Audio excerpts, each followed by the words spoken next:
Well, hello and welcome to Polity Matters. My name is Ben Ratliff, and I'm joined, as always, by Jared Nelson and Scott Edberg. If you're keeping count and keeping up with us, you know that we're in the middle of a series called Some Assembly Required as we work our way towards the General Assembly coming up in June of this year. And, we've been walking through the schedule of the week and trying to see what happens, trying to give newcomers a sense of the assembly and what to expect as they arrive, or maybe they're not going to be there and they're going to watch online, and you want to have an idea of what's happening in the background as you anticipate, one day, someday, the joy of attending PCA General Assembly. Last time we looked at the opening of the assembly with our friend Fred Greco, and today we're going to move along to sort of the main 2 days, as it were, of the assembly.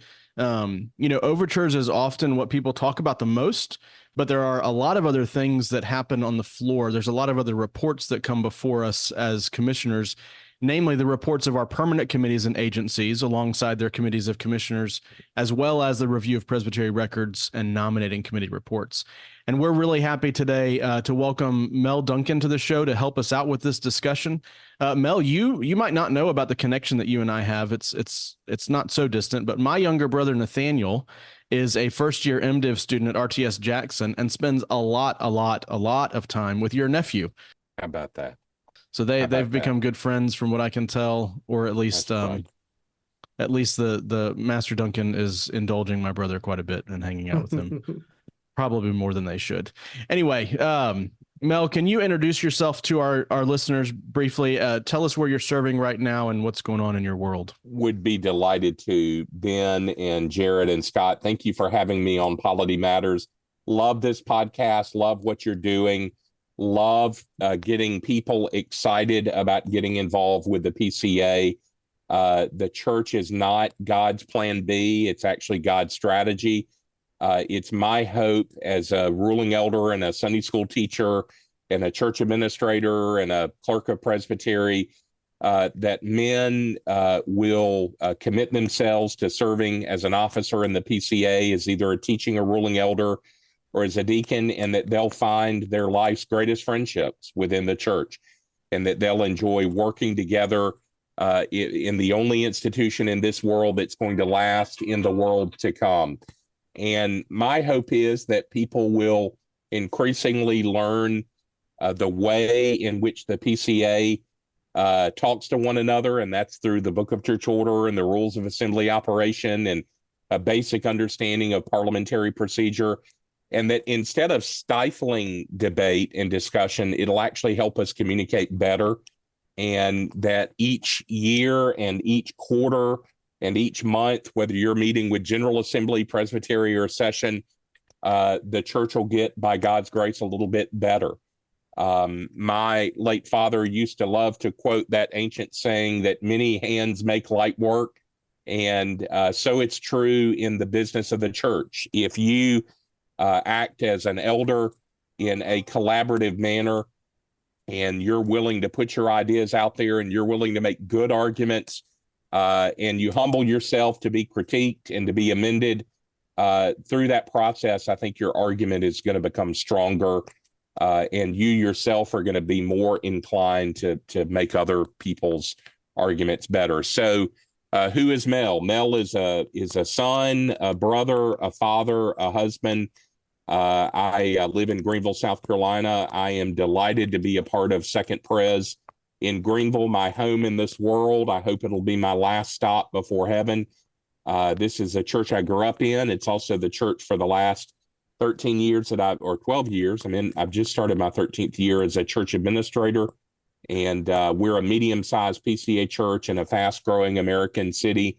And these are good days at Second Church. Our pastor, our senior minister, is Richard Phillips, and I am a father of 3, and I am super excited about being on the podcast with you brothers today, and think highly of each of you. And I'm glad to know, Ben, that we have this connection through your family member and my family member. That's fun.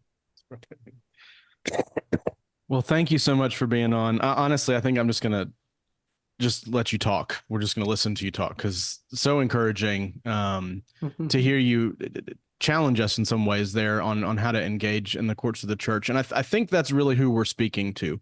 The men that I know that listen to our show are men that are desiring to engage, if not already engaging, and they need to be encouraged in that. And I want them to know that we love what they are seeking. And so to that end, a little bit more today, we're going to talk about these permanent committee reports that come up at Presbytery. I'll just say at the outset, these are the times when I see the most men standing up and walking out of the room during the assembly. And it's troubling to me. And to be fair, I mean, you know, sometimes if there's a video playing on the screen, it can be a convenient time to go relieve yourself. I get that. But these are very important items that come up. We wouldn't be dealing with them if they weren't. And so let's review a little bit. Maybe Scott or Jared could help us think about just what we've mentioned with Pear a couple episodes ago about committees of commissioners and when they meet. This happens on Monday and Tuesday. Scott or Jared, can one of y'all jump in maybe and remind us what's a committee of commissioners? What are they moving toward those first couple of days? And then we'll get into the details of the reports on the floor. Yeah, so the Committee of Commissioners function as like a review and control for our permanent committees and agencies. And so their job every assembly typically is to review the minutes of those committees, to review the finances, and then when time arises, when overtures are referred to them, to consider those overtures. And so in all of that, they check the work of the permanent committees. And sometimes based on that checking of the work, they might offer different resolutions to the assembly that are different from the permanent committee. And that is when the permanent committee will give a rationale for their position, while the COC might give a rationale for their position. And so that's probably what we'll talk more about today. But they basically review and control the permanent committees and their work to ensure that those committees are doing what the assembly has tasked them to do. Mm-hmm. And so they're more than mere rubber stamps. I'm sure the permanent committees would like for the COCs to be rubber stamps. If I were on the permanent committee, I'd probably just want a rubber stamp for my work, but there's typically a little more involved with actually sitting down, breaking up into subcommittees within the COC, and reviewing the work that's assigned to you by the chairman. Yeah, I want to press in on that a little bit more. And not for particular instances, but I was just thinking as I'm watching the screen, Mel and Scott and I all served on the Administrative Committee of Commissioners just this last year. Got to do that together. Well, this idea of rubber stamps, it's when I was a new commissioner to GA, that's what a lot of people told me. COCs are just rubber stamps. You're not really here to do anything. You're just here to be a warm body and make sure there's a quorum to make a recommendation. There's got to be more to it than that. As we think about the COCs in relationship to the permanent committees and agencies and what they bring to the floor, maybe Mel especially, but what do you guys have to say about that we are more than rubber stamps? Yeah, I think, thank you, Ben and Scott. And I think the impulse that a commissioner needs to have is that you are more than a rubber stamp, but you need to have realistic expectations about what you can do in 1 hour, in 1 week, a year, evaluating a committee. And so there is a component to this discussion that would center on what is a good committee of commissioner individual. What does that look like? And then what does hearing a committee of commissioner report, how do you responsibly hear that and process that? And I think from the standpoint of if you've got listeners out there that are participating on a COC at GA this year, you want them to be prepared. You want them to have read the report. You want them to ask good questions. And honestly, this is not rocket science. Is the agency spending more money than it's taking in? Is the agency hiring people? Is it letting people go? Is the agency abiding by whatever its manual is? Has the agency changed the manual, and have they done it in a PCA approved way? This is a discussion that RUF is having right now. You want to major on the majors. It's a little bit like when you show up with your family and you live 500 miles away. You need to temper your expectations about the Thanksgiving dinner. You know, you're not going to be able to resolve all those glorious water under the bridge issues there. But what you might be able to do is get your brother and sister-in-law, not to fight with one another, and to think about the purpose of the event. And the best thing you can do, in my experience, Ben, has been you can ask questions. A number of years ago, I served on the MTW Committee of Commissioners, and it was the year that the insider movement first came up. Had never heard about this. And that discussion from inside that Committee of Commissioners led to all of MTW response, which then led to overtures relating to it, which then led to a study committee report, which I really think blessed the church. And what's helpful is when there is someone within the organization that is helpfully critiquing it, and there is someone outside of the organization helpfully critiquing it. What you can't do is assume that you're going to be the Tiananmen Square tank man and shut down all of the PCA for your one issue in a committee of commissioners. You just need to go and be prepared.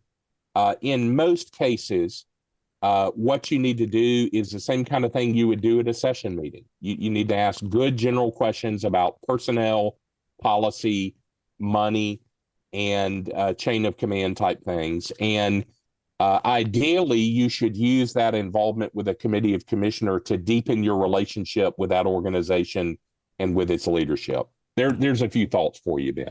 Well, that's very helpful.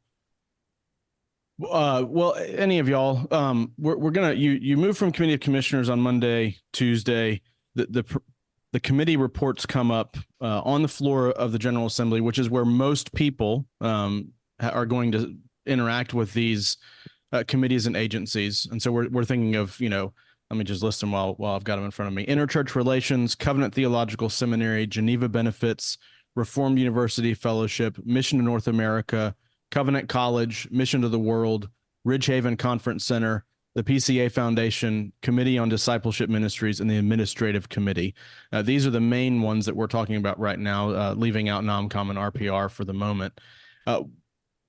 Scott already alluded to it a little bit. You're going to have the chairman of the Committee of Commissioners come up and introduce the president or the chairman of the permanent committee or agency, and then there's going to be a report from the permanent body. Sometimes they're videos, sometimes they're statements, sometimes you have testimonials and things. For any of y'all in your various experience here, what's the significance of these? Why should people pay attention when these committee reports begin? Not even quite getting to the recommendations made by the Committee of Commissioners, but just even to the reports themselves from these permanent bodies. What's the significance? Sometimes it can be encouraging. I mean, just to hear about some things that are going on in MTW, about mission work, or to hear about stories that have happened. It could be something along those lines, kind of like how you have in Presbyterian, somebody to talk about something good that's happened.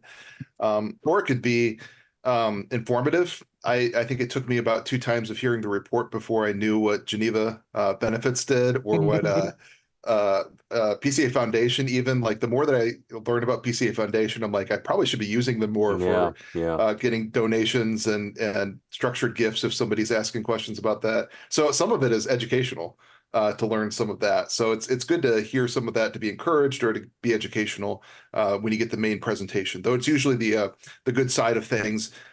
You get into the weeds once you have the Committee of Commissioners guy get up there and talk about recommendations, especially if they've asked for something different. Either Scott or Mel, y'all want to jump in at all? What about yeah, come on. No, I was just going to say, Jared has put it well. I mean, there have been some real success stories the last few years. I think about the turnaround at Ridgehaven has been pretty remarkable to hear. And, I always enjoy what RUF does. RUF just does a brief kind of report from each campus minister in its printed report. And you can actually go to 150 different campuses and kind of get a snip of what's going on there. And it's remarkable. I think the informational reports are intended to show you the direction that the ship is sailing in. And I think that's very useful to know. I mean, what is MTW excited about? With MTW, I always look to see, is our number of missionaries growing? with different agencies. There are things that they do that you want to know they're up to. But I think Jared's put a good finger on that. You're in a closed, confined space for 3 or 4 days. You can't always hear everything, but you have to remind yourself that this is the one time a year that the church family gets together. Make yourself as available as you can to learn as much as you can, because at some point you're going to be interacting with that information, and it'd be good for you to have heard it firsthand. Y'all both remind me that not only is there this, what we might call the oral report given at the front, but there's also written reports that Mel referred to as RUF, which is always the longest of the reports, right? Because even just a brief account from a campus minister, when there's 100 and however many of them there are, a couple hundred pages, it adds up a lot. Yeah. But it's very encouraging. Let's talk a little bit about what, so after the sort of the presentation from the permanent body is given, then there's the report from the Committee of Commissioners, which is usually them making recommendations based on the permanent committee or agency's report. So a lot of it has to do with budgets, staffing. A lot of it is, as long as, like what you said earlier, as long as they're not bringing in less money than they're spending, it's usually pretty generic. We take it in the omnibus. But sometimes things come up. What's the relationship between the Committee of Commissioners and the permanent committee and the report that they're bringing? Maybe things come up into your mind from history, from the last 5 or 10 years that have some issues that have occurred in these types of reports. I'm asking a very broad question, but just trying to give an impression to the men who are going to be planning. Yeah, I mean, in theory, it's adversarial. It reminds you of the House of Parliament, the House of Commons in England, where 2 men sitting 2 sword lengths apart, debating an issue.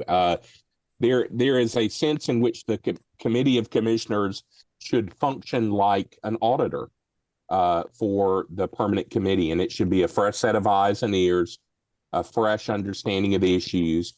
I always kind of enjoy it when I'm in a Committee of Commissioners. If you've got a chairman with some backbone, he'll tell the permanent committee staff to leave the room. And there's always this kind of nervous shuffle about that. But the Committee of Commissioners is Dr. Morton Smith's gift to the PCA to try to keep it from becoming the PCUS. It's a gesture of clericalism, central control, and it is an attempt to grassrootsify the PCA. And so a good Committee of Commissioners is going to ask tough questions. I mean, there's some tough questions about some of our agencies and committees that have already come up this year. Are certain agencies or committees or organizations growing? Why are they not growing? These are legitimate questions that every church body has a right to ask, and our leaders need to answer them. We need to remind ourselves that in the PCA, we don't have presidents by and large. We do in a few positions. We have coordinators, and that name was chosen intentionally so that we don't get too high on ourselves. We're just good old-fashioned PCA elders, and ministry is coordinated. And if you remember, our agency coordinators have 1-year contracts, and that's renewed every year at GA. So we don't want to abuse that. We don't want to encourage malfeasance or chicanery, but we do want to preserve the right of the Committee of Commissioner to, when necessary, under very specific rules, and those are outlined in RAO 14.9, you can object to the recommendations from the permanent committee. Now, a word about that. And I'm sure Polity Matters has already done multiple podcasts on this. I can hear the voice of Roy Taylor in my head right now at the beginning of the GA, reminding us that the PCA General Assembly is governed by a patchwork of rules. It's like a quilt where many different threads work through the cloth. And so you have your Book of Church Order, the ubiquitous Blue Book, the BCO. Within the BCO, there are yellow pages, and those yellow pages are the rules of assembly operation. And those are primarily what governs what happens at a PCA General Assembly. and those pages have to get voted on and changed, just like a change to the BCO. But you really have to. What I always do before General Assembly every year is the week before GA, I just reread the yellow pages in the BCO to remind myself what are the standing rules that we all agree to on how we do these things. And then another thing, we talked about oral reports. With regard to written reports, you get what comes in your commissioner's docket, and your wonderful church secretary prints it out, and you carry around these 3-ring binders like Moses coming down from the mountain, and you parse them and you put little tabs in them. And then about 2 weeks before GA, you get the supplement or whatever, and all the work you've done is gone because these documents have been updated and there are new recommendations, and oh no, there's an RPR report I didn't know about. And so you have that, and then you scramble to get all that compartmentalized and put down, and then you show up at GA and there are on-site editions. And then in addition to the on-site editions, sometimes there are updates throughout the week. And so, and again, I'm sure my friends at Polity Matters have already thought through this. Technology is your friend in this way. If you know how to use an iPad or a tablet, or if you're like me, you're part of the non-Apple PCA world, you can even get your Book of Church Order on an Android device now. And you can use your share file so that you can have access to that. But oftentimes what actually gets debated on the floor of GA, Ben, is a document that has been produced about 12 hours before, which is a variation from something different than the original docket, the supplement, and sometimes even an on-site edition. So you have to make sure that when you're debating, and technology is a useful way to do that, other than just waving your hands to Rick Springer and his wonderful team of floor clerks, to make sure you've got in hand what you're dealing. And so just knowing what you're debating is a lot of times half the battle at GA. But that's a little bit about that. I mean, I think Committee of Commissioner reports are exciting, particularly about the agencies and committees that I'm excited about. I mean, I get thrilled when I hear that Ridgehaven, the camping numbers are up this year. And Jared is right. I mean, that PCA Foundation, Tim Townsend is amazing. And he is a grade A, fantastic administrator for a PCA committee. And I know Jared is probably the guy who dropped all the Bitcoin on them last year. But what they do there is really useful. And it's a reminder that most of our PCA agencies and committees are just doing their very best to execute their mission that they've been given by the General Assembly for the sake of the PCA.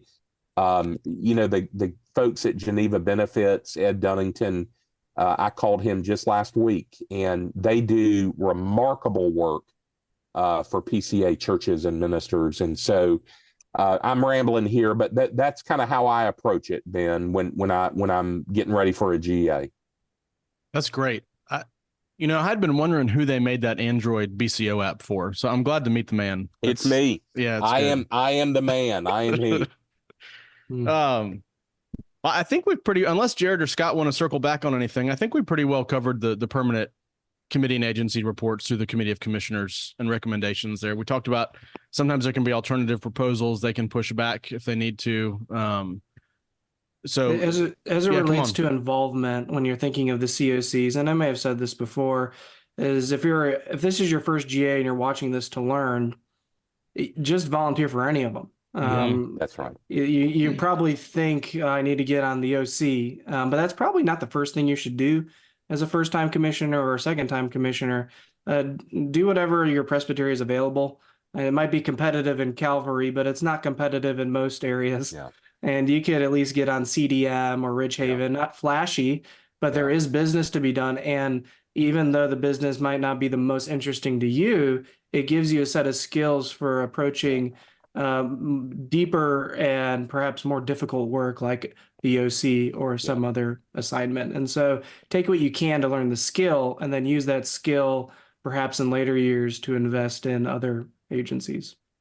And I think this is repeating Jared from a couple weeks ago, but get lunch with men from your committee of commissioners after, especially if you've just met them for the first time. Go hang out. Showing up for the meetings is important, but forming the relationships is equally important. Building something together. We have a couple of episodes, listeners, coming in future weeks that are extremely deep dives into both the RPR report and the NOMCOM report. So review of Presbyterian records, we have Steve Tipton coming up in a couple of weeks to go much further than any of us thought we would ever go into RPR, and God bless him for it. And Jared spent some time with us, I think just with me, actually, a couple weeks ago, talking about NOMCOM, and we're going to release that coming up soon, too. So for those of you who really want to go deep into those two committees and their meetings and the reports that they generate and what goes into all of that. Yes, sir. Ben, we saw Jared in a coat at NOMCOM. I don't believe it. And it was fantastic. He was so handsome. It was just fantastic how statesman-like he looked. I hope there is picture evidence out there of that. I'd love to see. But for now, we do want to address it just rather briefly. And I might even, sort of push Jared and Scott to jump in here and maybe remind us of some things. And then Mel, you've watched this happen. I don't know. Maybe you've served on both of these at some point in the past. Talk to us first about NOMCOM, guys. NOMCOM's going to come report. What's the nominating committee bringing to the floor of the General Assembly? Jared, you might be the perfect person to start this conversation. Well, the nominating committee has a meeting that happens in March, and they take all of the nominations that happen at your Presbyterian level, look at the resumes, and then for 14 different committees, whether they're agencies, committees, or special committees, they make recommendations on who they think are best qualified for that. And so there's a whole meeting in March where they'll debate people's qualifications back and forth and put together a list. And then they forward that list to General Assembly. And that's what you're going to see as a commissioner there. However, there is an opportunity for GA to disagree with what the nominating committee did and have a floor nomination. So say somebody didn't get their paperwork in time, or somebody, you're looking at the list and you say, I think there's somebody that's maybe better qualified for that. You go to them and you ask them, hey, can I nominate you from the floor? When that happens, when nominating committee comes up, they're going to present the list that they wanted to nominate, and then any other floor nominations from the floor. And that report will be in front of you. And if there's nobody that's running against somebody, they're just automatically elected. But you're going to have a dozen, 24 different names that come in front of you that you're going to have to figure out, do I want who the nominating committee looked at? Or maybe this other name that they either passed over or they didn't have available to them. And so during that nominating committee report, it's usually not super long, but it is important to look through before it happens to say, okay, here's the names in front of me. Who am I going to go with? And usually I mark up my notes to say, I'm going to vote for this NOMCOM guy and this floor nominee so that I know when it comes up for the clickers who to vote for. But that's an important report to look at. And that's why you're not voting on everything. If nobody runs against them, they just go with whoever the nominating committee asks. But there's 14 different committees that they've supplied names for that they're looking at who is actually working on those permanent committees that then the committee of commissioners are reviewing later. And that season of the assembly, I find it the most interesting almost because you're moving through points so quickly. And it's like voting on this person, voting again, voting again, voting again. It's a lot of action. You're pressing that clicker quite a bit for that like half an hour, but you're voting, doing like 30 votes in like 30 minutes. Yeah, and there are no speeches for or against. Mel knows this. So you sit in a meeting in March where it's 3 or 4 hours of discussing these things. And if that happened at General Assembly floor, General Assembly would take a couple of weeks. But what's actually happening there is you're just getting the floor nominee. You can't stand up and say, hey, this is a good guy. You just have to see the information in front of you and make a determination. Jared, I look forward to nomination committees in heaven because it will be free of all the bias and the sin and the false accusations and all the silliness that gets involved with a nominations, and I appreciated the way you led the nominations committee this past year. The PCA works very hard for people to have, stated godly reasons why you should or you shouldn't vote for someone. And it really doesn't matter if, your brother-in-law shot your dog. That's just really not an important data point. Might be for the local session, but not for the nomination committee. And the PCA has terrific people, and the nominations committee is really a great validation of people who want to serve and who are gifted to serve. And it's okay for us to disagree. The Lord knows the right answer to all of this, but show up, participate, and vote, and help make the PCA better by volunteering to serve for something. Just in case y'all need more reasons to believe that polity matters, I believe Mel just told us there's going to be polity in heaven. So it matters a great deal. Let's talk about RPR. Review of Presbyterian records. It sounds riveting, and it is. I shouldn't speak tongue in cheek. I think maybe 10 years ago I would have said it sarcastically, but now, knowing really what goes on and the significance of this committee, it's very important work. Steve Tipton has been involved there, and he shared with us some, and you guys will hear from him in the future. But what about review of Presbyterian records? What would Ben, any of y'all have to say about this? Yeah, Ben, I'm going to tell you when I first fell in love with RPR, and it actually was something that had nothing to do with RPR. I was a high school student at Second Pres Greenville, and we had a year in my high school where we didn't have enough people to play for a senior high boys basketball team. And the little church basketball league for youth in Greenville came to me and said, Mel, you're a responsible young fella. Would you be willing to be a bookkeeper and a score operator for the league this year? And unbeknownst to me, that process of learning the rules and keeping track of the fouls and the points and the assists and all the things that go in scorekeeping and then running the public scoreboard was the perfect training for me one day to be a clerk in the PCA. Because there's a lot of administrative things that need to happen for a church with 400,000 members and 2,000 churches and 6,000 ministers and 600 missionaries and 185 RUF campuses. There's just a lot of administration that needs to happen. And part of that is it's not exactly judicial, but it's a kind of proto-judicial administrative review, and that's called RPR. And for those of you, and I know this is Polity Matters, and everybody listening to this probably is a session clerk somewhere, but it's terribly important. It's terribly important. Think about when you're a teaching or ruling elder and you're standing by a family that's baptizing their firstborn child. Maybe they're new to Reformed conviction.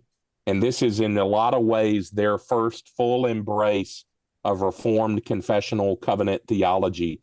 And after the teaching elder has poured or effused the water on the head of that baby, you hand them a little certificate that says they were baptized in a Christian ceremony at such and such a place and such a time.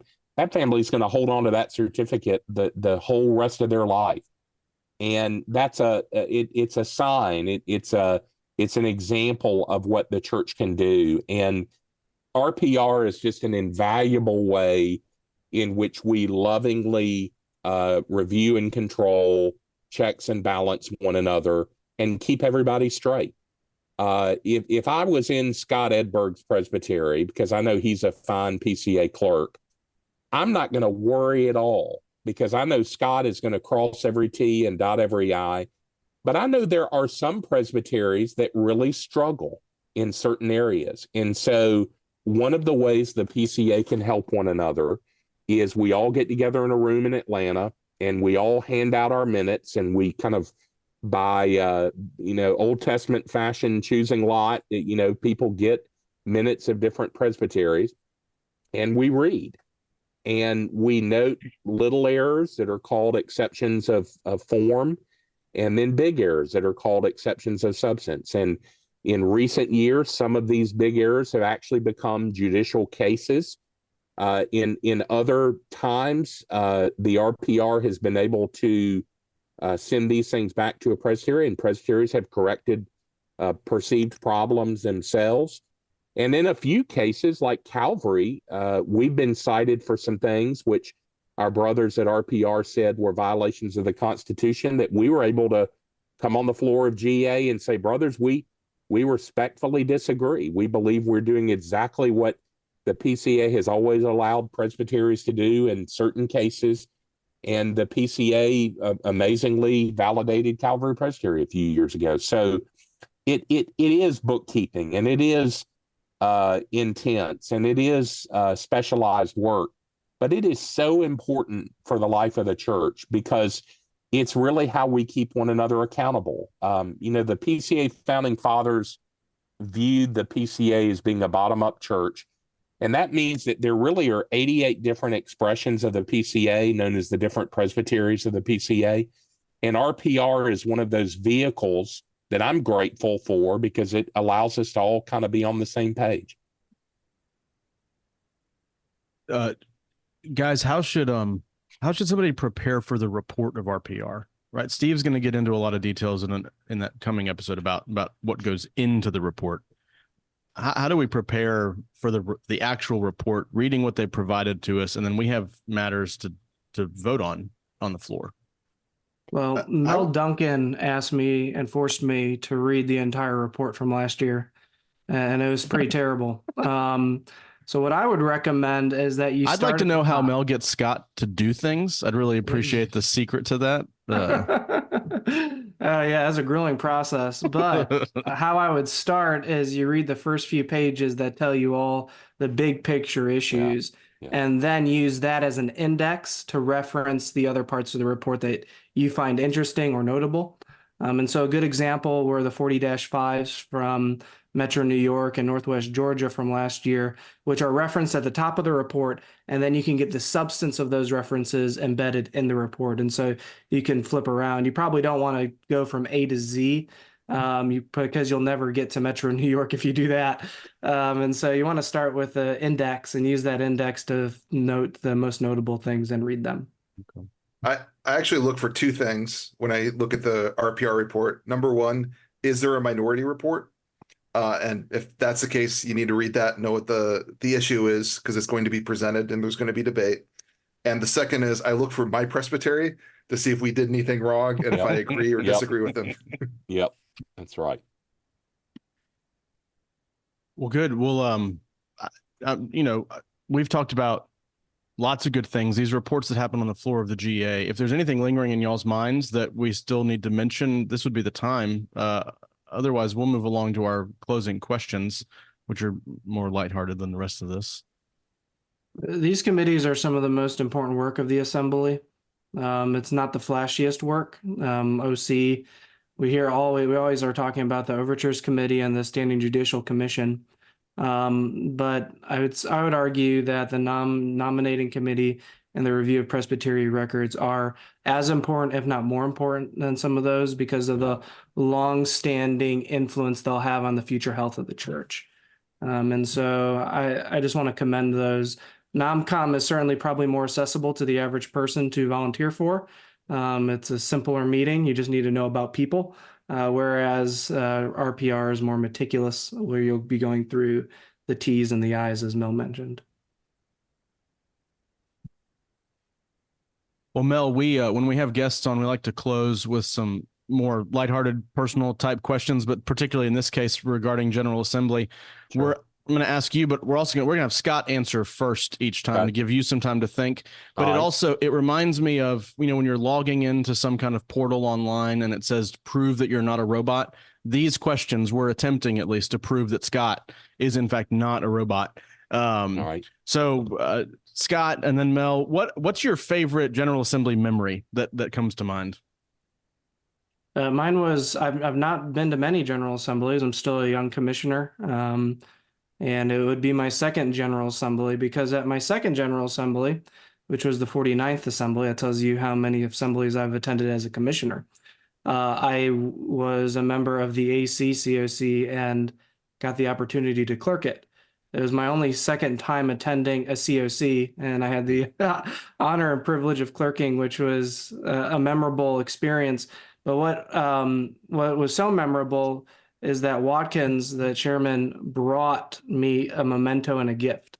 And he gave me a fountain pen, a Lamy fountain pen that's in my suit coat as a reminder of just his kindness. And so it was overall a really neat experience. And it was helpful to learn. I didn't realize that the AC's office, or the state clerk's office, says you need to get all these things in by 3 hours. I thought that was a hard deadline and that my life would be over if I didn't. Right. And so that meeting was notoriously long. And so it was like 3 hours, and it was at dinner time we finally got out. And I'm sitting there in my hotel room just pecking away, trying to create these minutes that I've never even really had time to grapple with. But it was memorable. It was like learning through intense pressure how to do something. But very memorable with Watkins and just the whole experience. My favorite swag, I've never collected. Well, here, hold swag. on. We haven't gotten that far yet. Let's let Mel jump in and yeah. He has a better experience, probably. I have several. I think I'm over 30 General Assemblies now, and I attended a lot of them just as a visitor when I was a young person. I think from sort of a grand debate standpoint, R.C. Sproul talking about the federal vision during the debate that came after the study committee. I remember that just being one of those unique moments that, you know, that was just amazing, really. I've enjoyed some of the vigorous debate that we've had over the years. I mean, I on a personal matter, it was a real neat privilege to read the Nashville statement on the floor of the GA. I thought that might happen, but it was an example of something that you never really know for sure what you're going to say or if you're going to be asked to speak. And Sean Lucas was actually scheduled to bring that report, and he came to me and said, Mel, you care about this and you've done a better job of advocating for this. Why don't you plan to speak? And so I had about 30 minutes to prepare what I was going to say. And I actually went back to a conversation I had with my teenage daughter at the time, Frances, who is my one of my polity gurus in my family. And she actually said to me while we were driving around one day, Dad, why don't somebody just read the Nashville statement to the General Assembly? And as I was kind of preparing my remarks, I thought, I wonder if I can do this. I mean, will David Coffin or Howie object to me reading a document? And I thought, I'm just going to roll the dice, because the argument I wanted to make was the Nashville statement. And that was real fun. So many good memories. I mean, I love Tuesday night after the moderator's elected, where everybody's standing in the hall and, there's that hopefulness that we're all going to get along and love one another. And there's that, joy of seeing people you hadn't seen and family members. And, I love that Tuesday night spirit at GA. I've had the privilege of going to GA with family over the years, and I've had a lot of special memories. But honestly, what I love most is just being with my church family and making new relationships in Christ. Thank y'all. And related to swag, as Scott already gave away, favorite swag that you used to get and miss, or that you still are able to find, or that you got last year, whatever it may be, the free stuff. That's what we're interested in. Yeah, I don't really go to the conference center hall, whatever they call it, the exhibit hall. But there are these lanyards. Unfortunately, this is the Ichabod lanyard. It's the blue one. It's not the yellow one, but you get a lanyard yearly. And this is probably the only thing I keep that is perhaps could be even close to being what you've described that I'd like to get. I think you I don't. technically paid for that though. So Yeah, you're probably right. We probably did pay for this. But yeah, there you go, I have the Jared. yellow, the true. That's the historic yellow, it's the a true Orthodox believer right yellow. there.